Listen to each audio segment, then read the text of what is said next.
கர்த்தராகிய இயேசு கிறிஸ்துவின் இனிய நாமத்தில் உங்கள் ஒவ்வொருவருக்கும் கிங் ஆஃப் குளோரி சபையின் அன்பின் வாழ்த்துக்கள். இப்பொழுதும் தலைமை போதகர் பாஸ்டர் வின்சென்ட் அவர்கள் வழங்கும் தேவ செய்தியை கேட்டு ஆசீர்வாதத்தை பெற்றுக்கொள்ளுங்கள்.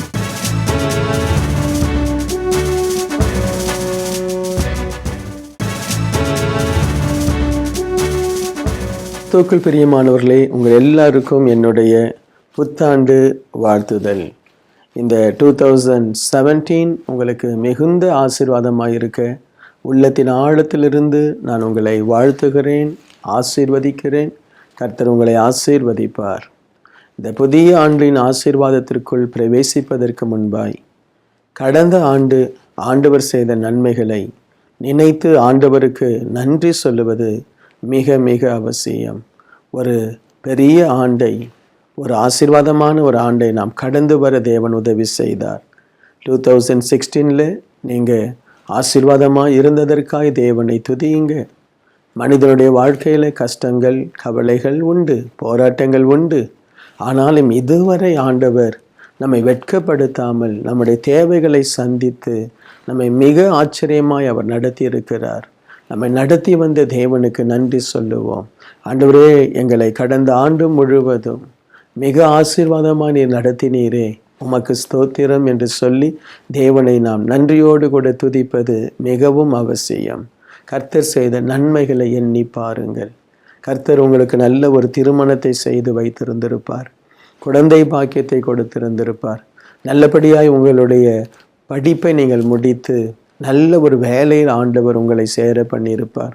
சொந்தமாய் ஒரு வீட்டை நீங்கள் வாங்க ஆண்டவர் உதவி செய்திருப்பார். உங்களுக்கு நல்ல ஆசீர்வாதங்களை கொடுத்து நல்ல சுகத்தை கொடுத்து உங்களுடைய வாழ்நாளை ஆண்டவர் மேன்மையாய் உங்களை வைத்திருக்கிறார். அதற்காக ஆண்டவரை ஸ்தோத்தரிப்போம். என் ஆத்துமாவே கர்த்தர் செய்த உபகாரங்களை மறந்துடாதே. ஆண்டவர் செய்த நன்மைகளை நினைத்து நினைத்து ஆண்டவரை துதித்து கொண்டே இருப்பது பெரிய ஒரு ஆசீர்வாதம். என்னை பொறுத்த வரைக்கும் ஒவ்வொரு நாளும் தேவன் கொடுக்கிற ஒரு ஈவு. இந்த புதிய ஆண்டுக்காக ஆண்டவருடைய சமூகத்தில் காத்திருந்த பொழுது ஆண்டவர் கொடுத்த வசனம் உபாகமம் 10வது அதிகாரம் 21வது வசனம். அந்த வசனம் சொல்லுகிறது, அவரே உன் புகழ்ச்சி, கர்த்தரே உன் புகழ்ச்சி. உன் கண் கண்ட இந்த பெரிய பயங்கரமான காரியங்களை உனக்கு செய்த உன் தேவன் அவரே. மோசேயின் மூலமாய் ஆண்டவர் இஸ்ரவேல் ஜனங்களோடு கூட பேசுகிறார். மோசே அந்த ஜனங்களை ஒரு குறிப்பிட்ட நாளிலே நிறுத்தி சொல்லுகிறார், கர்த்தரே உன்னுடைய புகழ்ச்சி, அவர்தான் உனக்கு புகழ்ச்சி. இஸ்ரவேல் ஜனமே, நீ ஒரு அந்நிய தேசத்தில் அடிமையாக இருந்த, அடிமையின் கோலத்தில் நீ வாழ்ந்து கொண்டிருந்த, கஷ்டப்பட்ட, உன்னால் வாழ முடியலை, சுதந்திரமாய் வாழ முடியாத ஒரு நிலைமை, எப்பக்கத்திலும் நெருக்கப்பட்ட, கண்ணீரில் இருந்த, ஒரே பெருமூச்சாய் உன்னுடைய வாழ்க்கை இருந்தது. அதை ஆண்டவர் கேட்டார். ஆண்டவர் கேட்டு உன்னை எகிப்திலே அற்புதமாய் உன்னை பலத்த கரத்தினால் எகிப்து தேசத்திலிருந்து உன்னை ஆண்டவர் விடுதலை ஆக்கி இன்றைக்கு ஒரு பெரிய தேசமாய் உன்னை மாற்றி இருக்கிறார். உன்னை கண்டு தேசங்கள் எல்லாம் பயப்படுறாங்க, உன்னை கண்டு தேசங்கள் எல்லாம் நடுங்குறாங்க. உனக்கு முன்பாய் ஆண்டவர் போய் சிவந்த சமுத்திரத்தை பிளந்தார், எத்தனையோ அற்புதங்களை செய்தார். உன்னுடைய மேன்மைக்கு, உன்னுடைய ஆசீர்வாதத்திற்கு காரணம் உன் தேவனாகிய கர்த்தர், அவரே உன் புகழ்ச்சி. இந்த வார்த்தையை ஆண்டவர் கொடுத்தார். எனக்கு அன்பானவர்களே, இந்த ஆண்டு, இந்த புதிய ஆண்டு கர்த்தரே உன் புகழ்ச்சியாக இருக்க போகிறார். ஒருவேளை நீ ஒரு அடிமைத்தனத்தில் இருக்கலாம், ஒருவேளை நீ ஒரு கட்டப்பட்ட நிலைமையில் இருக்கலாம், வாழ முடியாத ஒரு சூழ்நிலையில் இருக்கலாம். அப்படிதான் இஸ்ரவேல் ஜனங்கள் இருந்தாங்க எகிப்தில். அவர்களை ஆண்டவர் அந்த எகிப்தில் இருந்து வெளியே கொண்டு வந்து அவர்களை புகழ்ச்சியாய் மாற்றின தெய்வம் உன்னையும் புகழ்ச்சியாய் மாற்றப் போகிறார். உன்னுடைய புகழ்ச்சிக்கு காரணம் ஆண்டவர். என் வாழ்விலும் அவர்தான் என்னுடைய புகழ்ச்சி. அற்பமாக இருந்த என் ஜீவியத்தை, ஆசீர்வாதம் இல்லாமல் இருந்த என் ஜீவியத்தை என்னுடைய ஆண்டவர் என்னுடைய வாழ்க்கையில் பிரவேசித்ததின் மூலமாய் எனக்கு புகழ்ச்சி வந்தது, ஞானம் வந்தது, ஆசீர்வாதம் வந்தது, கிருபைகள் பெருகினது. எல்லா விதத்திலும் ஆண்டவர் ஆசீர்வதிக்கிறார். வேதத்தின் ஒவ்வொரு வசனத்தையும் எனக்கு கொடுத்து என்னை பலப்படுத்துகிறார். கர்த்தர் எனக்கு மெய்ப்பராயிருந்து எனக்கு புகழ்ச்சியை கொண்டு வருகிறார். கர்த்தர் எனக்கு பராக்கிரமசாலியாயிருந்து எனக்கு புகழ்ச்சியை கொண்டு வருகிறார். கர்த்தர் எனக்கு காருண்யத்தை கொடுத்து என்னை உயர்த்தி எனக்கு புகழ்ச்சியை கொண்டு வருகிறார். உனக்கும் ஆண்டவர் அப்படி செய்வார். இந்த ஆண்டு கர்த்தர் உன் புகழ்ச்சியாயிருக்க விரும்புகிறார். ஹல்லேலூயா. நீ ஏனோ தானோ என்று இந்த ஆண்டை விட்டு விடாதே. ஆண்டவருடைய வசனத்தை நம்பு. ஆண்டவருடைய வார்த்தையின் மேல் நம்பிக்கையாயிரு. ஆண்டவர் பெரிய காரியம் செய்ய முடியும். கர்த்தர் உனக்கு புகழ்ச்சியாய் மாற முடியும். இந்த வசனம் எப்படி சாத்தியமாகும், எப்படி இது நடக்கும், அப்படியெல்லாம் கலங்க வேண்டாம். ஆண்டவருக்கு உண்மையாயிருங்க. நம்ம வேதத்தில் பார்க்கிறோம், கர்த்தருடைய ஆலயத்தில் நாட்டப்பட்டவர்கள் எங்கள் தேவனுடைய ஆலய பிரகாரங்களில் செழித்திருப்பார்கள். கர்த்தருடைய ஆலயத்தில் நாட்டப்பட்டிரு.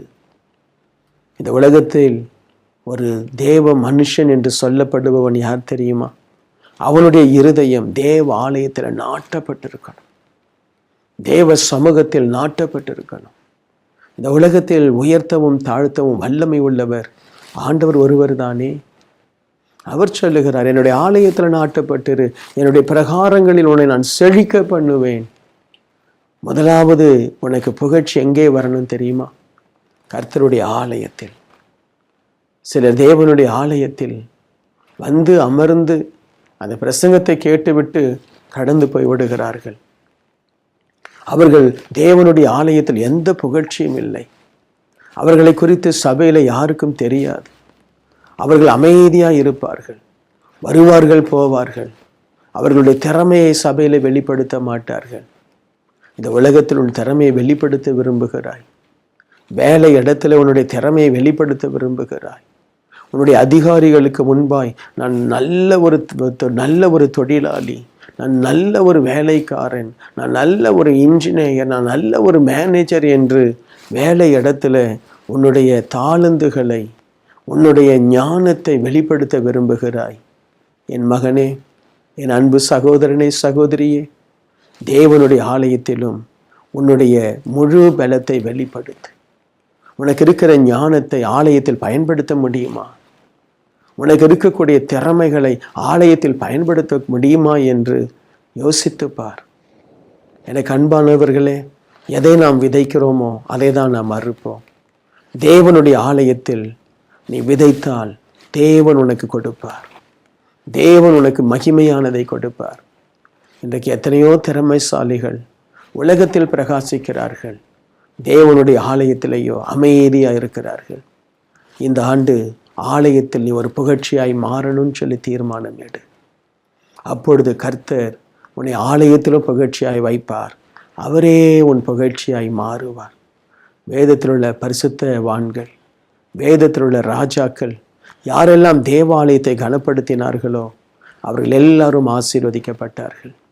யாரெல்லாம் தேவனுடைய ஆலயத்தில் மிகுந்த ஜாக்கிரதையோடு பயத்தோடு தேவனுடைய ஆலயத்தை புதுப்பித்தவர்கள், சுத்திகரித்தவர்கள், வெள்ளியையும் பொன்னையும் தேவனுடைய ஆலயத்தில் கொண்டு போய் கொடுத்தவர்கள், தேவனுடைய ஆலயத்தில் தன்னுடைய மகனை கொடுத்தவர்கள், தேவனுடைய ஆலயத்திற்காக தங்களுடைய கழுத்தை கொடுத்தவர்கள் எல்லாரும் புகழ்ச்சியாய் தேவன் ஆலயத்தில் வைத்திருக்கிறார்.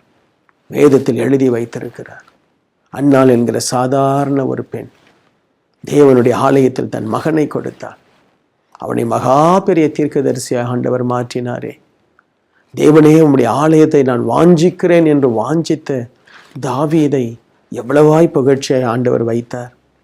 எனக்கு அன்பானவர்களே, தேவனுடைய ஆலயத்தில் புகழ்ச்சியாய் இருக்கும்படி பிரயாசப்படு. உன் குடும்பம் தழைக்கும், உன் பிள்ளைகள் தழைப்பார்கள், உன்னுடைய வாழ்க்கை ஆசீர்வாதமாய் இருக்கும். தேவனுடைய ஆலயம் உன் புகழ்ச்சிக்கு மிகவும் முக்கியம். தயவு செய்து நீ புகழ்ச்சியாக இருக்க வேண்டிய ஒரு இடம் தேவனுடைய ஆலயம். நீ புகழ்ச்சியாக இருக்க வேண்டிய ஒரு இடம் தேவனுடைய ஆலயம். அந்த ஆலயத்தில் நீ உண்மையாய் இருந்தால் என் ஆண்டவர் உன்னை புகழ்ச்சியாய் வைப்பார். அவரே உன் புகழ்ச்சியாய் மாறுவார். என் புகழ்ச்சிக்கு காரணம் இயேசு கிறிஸ்து.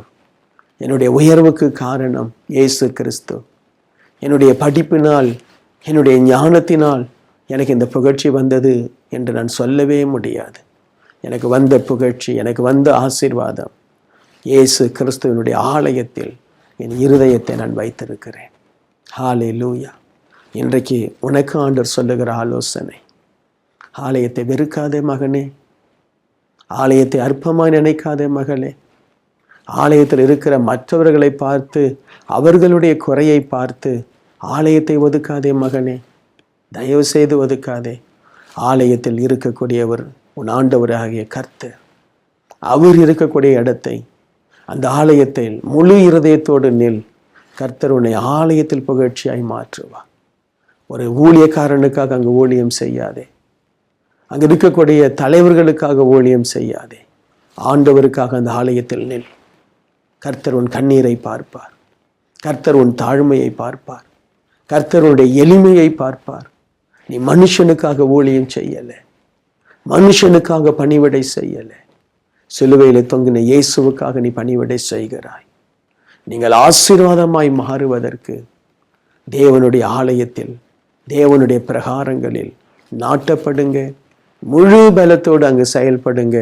கர்த்தர் உங்களை ஆசீர்வதித்து அவர் உயர்த்துவார். ஹல்லேலூயா. கர்த்தர் உங்களை ஆசீர்வதிப்பார். நீதிமொழிகள் 22:29 வசனம் சொல்லுகிறது, ஒரு மனுஷன் தன்னுடைய வேலையில ஜாக்கிரதையாய் இருந்தால் அவன் ராஜாக்களுக்கு முன்பாய் அவன் நிற்பானாம். இன்றைக்கு ஆண்டவர் உன்னை புகழ்ச்சியாக்க வேண்டிய ஒரு இடம் உன்னுடைய வேலை ஸ்தலம். அந்த வேலை ஸ்தலத்தில் நீ புகழ்ச்சியாய் மாறுவதற்கு உன்னுடைய வேலையில மிக உண்மையை நீ காண்பிக்க வேண்டும். நீ எந்த வேலையில் இருந்தாலும் பரவாயில்லை. ஒருவேளை உன் படிப்புக்கேற்ற ஒரு வேலை இல்லாமல் இருக்கலாம். ஒருவேளை டோட்டலா உன்னுடைய வேலை நீ எதிர்பார்க்காத ஒரு வேலையாக இருக்கலாம், நீ விரும்பாத ஒரு வேலையாக இருக்கலாம். ஆனாலும் அந்த வேலை உனக்கு கொடுக்கப்பட்டிருக்கு. அந்த வேலையின் மூலமாய் மாதம் உனக்கு ஒரு சம்பளம் வருகிறது. அந்த சம்பளத்தின் மூலமாய் உன் குடும்பம் ஆசீர்வதிக்கப்படுகிறது. உனக்கு அவர்கள் உன்னை போஷிக்கிறார்கள். ஆகவே ஆண்டவர் பார்க்கிறார், யார் ஒருவன் தன் வேலையில் ஜாக்கிரதையாய் இருக்கிறானோ அவனை வேலை இடத்தில் புகழ்ச்சியாய் ஆண்டவரே மாற்றுவார். தானியேலை குறித்து பார்க்கிறோம். அவன் தன் வேலையில மிகுந்த ஞானமாய் நடந்தான். தானியேலை ஆண்டவர் 10 மடங்கு ஞானத்தை கொடுத்தார்.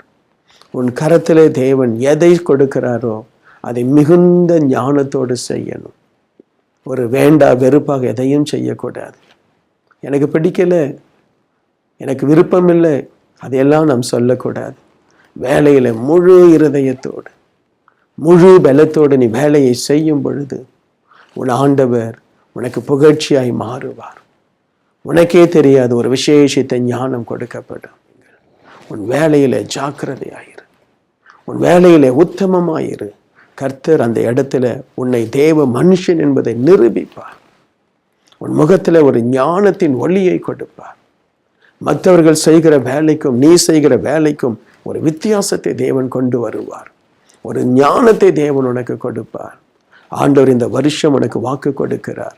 உன் வேலை இடத்தில் உன்னை அவர் புகழ்ச்சியாய் மாற்றப் போகிறார். இதுவரை கிடைக்காத ப்ரமோஷன் உனக்கு கொடுப்பார்.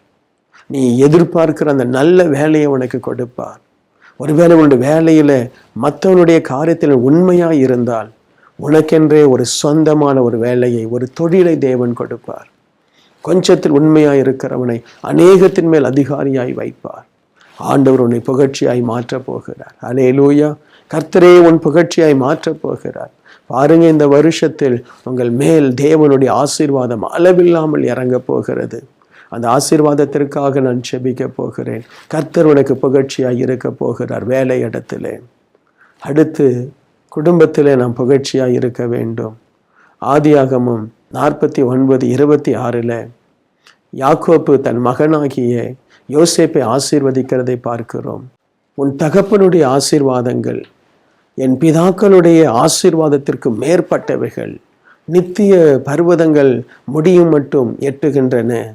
அவைகள் யோசேப்பினுடைய சிரசிலும் தன் சகோதரரில் விசேஷித்தவனுடைய உச்சம் தலையிலும் வருவதாக. ஒரு தகப்பன் தன் மகனை ஆசீர்வதிக்கின்றார். 12 பிள்ளைகள் அவருக்கு. அதிலே ஒரு மகன் விசேஷமானவன். அவனை பார்த்து சொல்றாரு, என்னுடைய ஆசீர்வாதம் உன் உச்சம் தலையில இறங்கட்டும். அவனை ஆண்டவர் விசேஷமாய் வைத்தார். இன்னொரு இடத்துல யூதாவை குறித்து பேசும் பொழுது சொல்லுகிறார், யூதா சகோதரர்கள் விசேஷித்தவன். எனக்கு அன்பானவர்களே, தேவனுடைய புகழ்ச்சி உன்னை சகோதரர்களுக்குள்ளே விசேஷமாய் மாற்றும். அதற்கு தேவை என்ன தெரியுமா? நல்ல இருதயம், மன்னிக்கிற சுபாவம், அன்பு, தாய் தகப்பனுக்கு கீழ்ப்படிந்து நடக்கிற குணம், குடும்பத்தில் ஒருவர் குற்றத்தை ஒருவர் மன்னித்து ஒருவருக்கு ஒருவர் விரோதமாய் கிரியை செய்யாமல், நான் எப்படி என் சகோதரனுக்கு பிரியமாய் இருக்கலாம், நான் எப்படி என் சகோதரனுக்கு என் சகோதரிக்கு ஆசீர்வாதமா இருக்கலாம், நான் எப்படி என்னுடைய மாமியார் என்னுடைய மாமனாருக்கு என்னுடைய நான் திருமணமாகி வந்த அந்த வீட்டிற்கு நான் எப்படி ஆசீர்வாதமாக இருக்கலாம் என்று நாம் நினைத்து கொண்டே இருக்க வேண்டும். நம்முடைய சிந்தனைகள், நினைவுகள் அதை தான் யோசிக்கணும். எப்படி சண்டை போடலாம், எப்படி குடும்பத்தை பிரிக்கலாம், எப்படி யார் மீது கோபப்படலாம், யார் மீது எரிச்சலாக இருக்கலாம், இதை யோசிக்கக்கூடாது. இதை யோசிக்கக்கூடாது. ஆண்டவர் யாரை புகழ்ச்சியாய் வைப்பார் தெரியுமா? ரூத்தை போன்று தன் மாமியாருக்காக தன்னை தியாகம் பண்ணுகிறவள், எஸ்தரை போன்று தன் தேசத்திற்காக தன்னை தியாகம் பண்ணுகிறவள், யோசேப்பை போன்று தனக்கு ஆசீர்வாதம் வந்த பிறகும் தனக்கு விரோதம் செய்து தன்னை அழித்தவர்களை, தனக்கு விரோதமாய் எழும்பினவர்களை ஆசீர்வதிக்கிற இருதயம் உள்ளவன். ஆகவே தான் உங்களுடைய சிந்தை தேவ சமாதானத்தால் நிரம்பி இருக்கணும். இன்றைக்கு ஆண்டவர் உன்னை உன் குடும்பத்தில் புகழ்ச்சியாய் மாற்ற விரும்புகிறார். உன் தகப்பன் தாய் சொல்லணும், இந்த பிள்ளைனால் நாங்கள் சந்தோஷமா இருக்கிறோம், அதுதானே புகழ்ச்சி. உன் சகோதரர்கள் சொல்லணும், இந்த தம்பியினால் இந்த அண்ணனால் நாங்கள் சந்தோஷமா இருக்கிறோம். இந்த உலகத்தில் ஆண்டவர் புகழ்ச்சியாய் யார் மீது அவர் புகழ்ச்சியாய் இறங்குகிறார் தெரியுமா? மற்றவர்களுக்கு உதவி செய்கிறவர்கள். அன்னை தெரேசாவை புகழ்ச்சியாய் ஆண்டவர் மாற்றினார், புகழ்ச்சியாய் மாற்றினார். மற்றவர்களுக்கு உதவி செய்வதையே அவர்கள் கருத்தாய் கொண்டார்கள். இன்றைக்கு உங்களையும் என்னையும் தேவன் புகழ்ச்சியாய் மாற்ற விரும்புகிறார். அவரே உன் புகழ்ச்சி. தயவு செய்து குடும்பத்தில் சமாதானத்திற்காக முயற்சி செய், ஐக்கியத்திற்காக முயற்சி செய், குடும்ப ஆசீர்வாதத்திற்காக உன்னை தியாகம் பண்ணு. இங்கு சிங்கப்பூரில் எங்களிடத்தில் ஏராளமான தம்பிமார் வந்து சபைக்கு வருவார்கள். அவர்களை உற்சாகப்படுத்துவேன். கஷ்டம்தான், சொந்தங்களை விட்டு, மனைவியை விட்டு, குழந்தைகளை விட்டு, பெற்றோரை விட்டு இந்த தேசத்தில் நீங்கள் கஷ்டப்படுறீங்க. ஆனால் இங்கிருந்து நீங்கள் சம்பாதித்து அனுப்புகிற அந்த செல்வத்தினால் அவர்கள் ரொம்ப சந்தோஷமாக இருக்கிறாங்க. நீ கஷ்டப்படுறத குறித்து கவலைப்படாதே. உன்னுடைய தாய் தகப்பன் சந்தோஷமாக இருக்கிறாங்களே, அந்த சந்தோஷத்தை நினைத்து இன்னும் கஷ்டப்படு. உன்னுடைய மனைவி பிள்ளைகள் இன்றைக்கு நல்லா வாழ்கிறாங்களே, நல்ல சொந்த வீட்டில் குடியிருக்கிறாங்களே, அவங்களுக்குன்னு சொல்லி நல்ல ஆசீர்வாதங்களை அனுபவிக்கிறாங்களே, அதை நினைத்து நீ கஷ்டப்படு.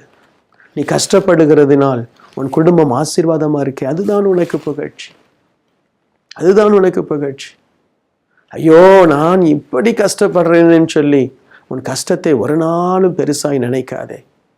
என் கஷ்டங்களுக்கு மத்தியில், என் பாடுகளுக்கு மத்தியில் என் குடும்பம் ஆசீர்வாதமாக இருக்கு, என் குடும்பம் ஆசீர்வாதமாக இருக்கு. நீ உன் குடும்பத்திற்கு ஒரு யோசேப்பு. உன்னை தேவன் புகழ்ச்சியாய் வைப்பார். இப்படியே சுவாமி என்னை புகழ்ச்சியாய் வையும், நீரே என் புகழ்ச்சி என்று சொல். கர்த்தர் அப்படி மாற்றுவார். சகரியாவின் புஸ்தகம் 4வது அதிகாரம் 10வது வசனத்துல ஆண்டோடைய வார்த்தை சொல்லுகிறது, அற்பமான ஆரம்பத்தினால யார் அசட்டை பண்ணலாம்? பூலோகம் எங்கும் சுற்றி பார்க்கிறவளாகிய கர்த்தருடைய 7 கண்களும் செருபாபேலின் கையில் இருக்கிற தூக்கு நூலை சந்தோஷமாய் பார்க்கிறது. எனக்கு அன்பானவர்களே, அதில் அர்த்தம் என்ன தெரியுமா? தூக்கு நூல் என்பது உன் கையிலே கொடுக்கப்பட்ட பொறுப்பு. உன் கையிலே கொடுக்கப்பட்ட பொறுப்பை யார் ஒருவன் உண்மையும் உத்தமமாய் செய்கிறானோ அவனுடைய கையில் இருக்கக்கூடிய அந்த பொறுப்பை குறித்து தேவன் சந்தோஷப்படும் பொழுது உன்னுடைய அற்பமான ஆரம்ப நாளை ஆண்டவர் மகிமையாய் மாற்றுவார். இது ஒரு தலைவனுக்கு ஆண்டவர் கொடுக்கிற ஒரு புகழ்ச்சி. இது ஒரு தலைவன், ஒரு ஊழியக்காரன், ஒரு தேச தலைவன், ஒரு சமுதாயத்திற்காக நன்மை செய்ய நினைக்கிறவன், ஒரு 10 பேர் சேர்ந்து என்னை வழிநடத்தும் என்று உன்னை ஒரு உயர்ந்த இடத்தில் வைத்திருக்கும் பொழுது உன் கை உண்மை உள்ளதா இருக்கணும், உன்னுடைய இருதயம் உண்மை உள்ளதா இருக்கணும், உன்னுடைய கரங்கள் கரைப்படாததா இருக்கணும், நீ செய்கிற அந்த ஊழியம் தேவனுடைய கண்களில் பிரியமா இருக்கணும். நிறைய ஊழியர்களுடைய ஊழியம் தேவனுடைய கண்களில் பிரியமா இல்லை. ஆகவே தான் அந்த ஊழியத்தில் பெரிய வளர்ச்சி இல்லை, பெரிய ஆசீர்வாதம் இல்லை.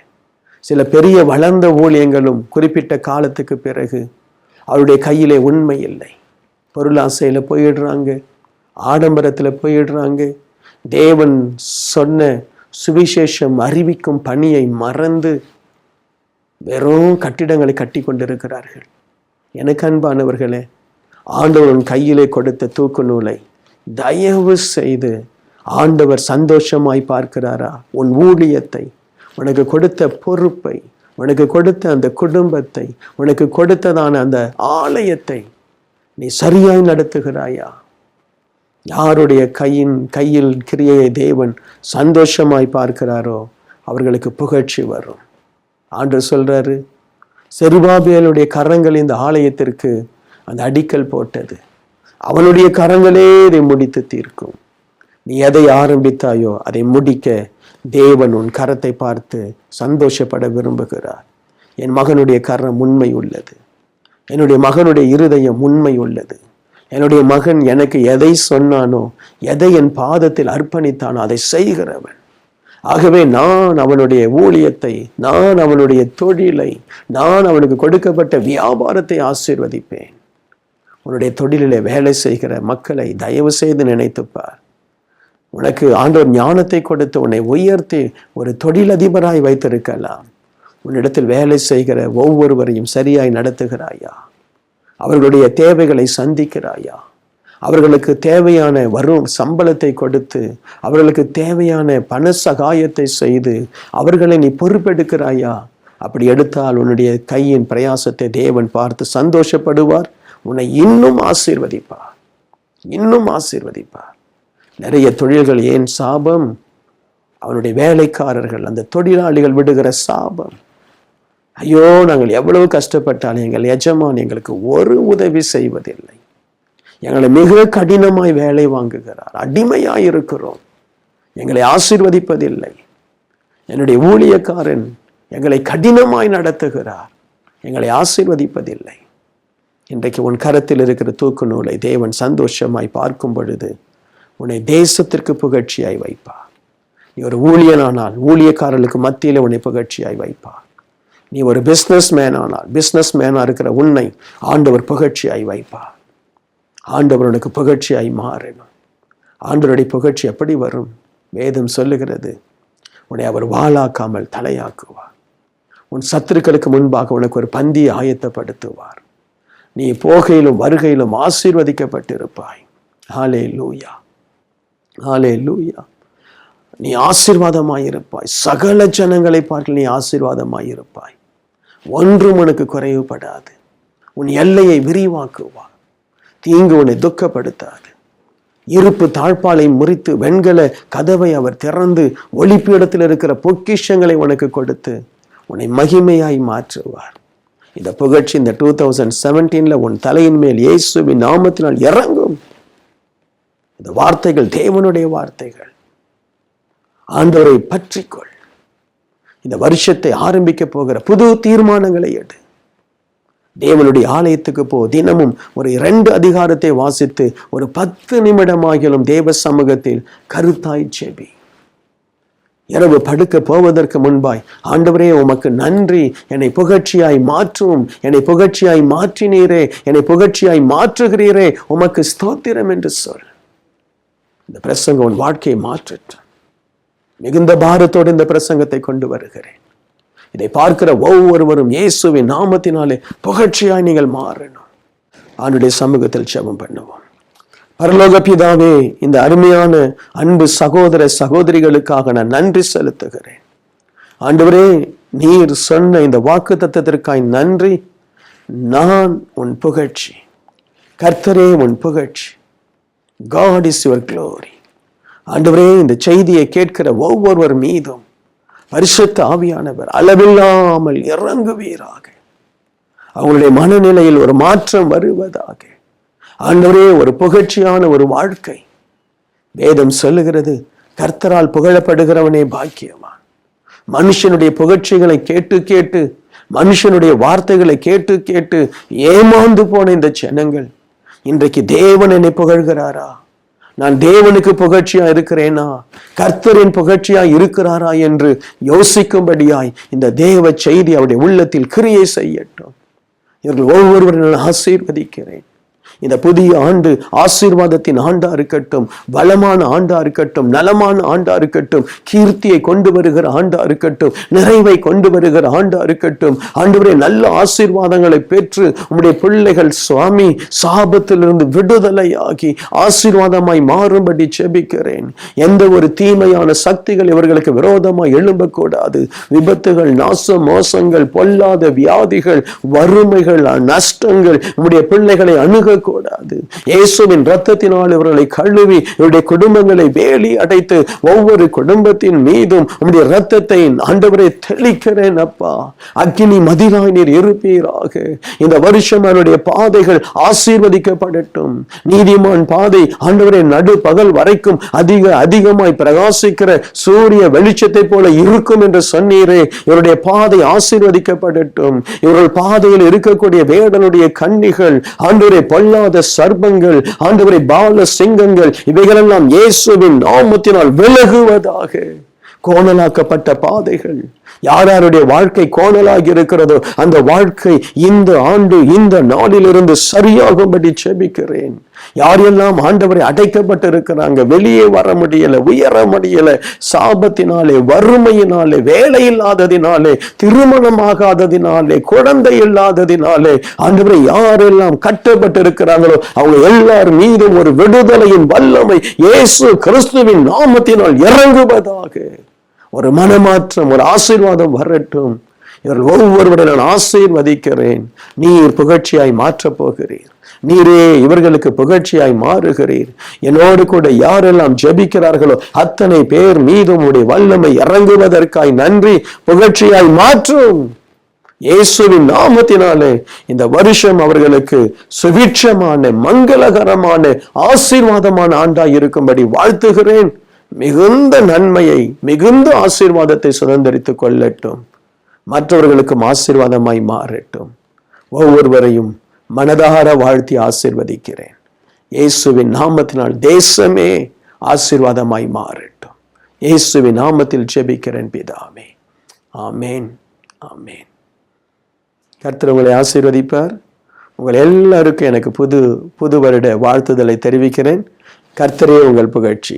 God bless you. கர்த்தரே உங்கள் புகழ்ச்சி. இப்பகுதியில் கிங் ஆஃப் க்ளோரி ஜெப மையம் திங்கள் முதல் சனிக்கிழமை வரை காலை 9 மணி முதல் மாலை 6 மணி வரை செயல்படுகிறது. உங்களுடைய ஜெப தேவைகளுக்கு நீங்கள் எங்கள் ஜெப மையத்தை அணுக வேண்டிய முகவரி King of Glory Prayer Centre, 4/3A, New Salt Colony, Tiruchendur Road, Thoothukudi 628003. தொடர்பு கொள்ள மொபைல் நம்பர் 8220014177. இந்த ஊழியத்தை நீங்கள் தாங்க விரும்பினால் உங்கள் காணிக்கைகளை கிங் ஆஃப் க்ளோரி என்ற பெயருக்கு காசோலையாகவோ டிமாண்ட் டிராஃப்ட் ஆகவோ அனுப்பலாம். எங்கள் account number Karur Vysya Bank 1203135000003195. IFSC code KVBL 0001-202. தயவு செய்து உங்கள் தசம பாகங்களை எங்களுக்கு அனுப்ப வேண்டாம். அது உங்கள் சபைக்குரியது.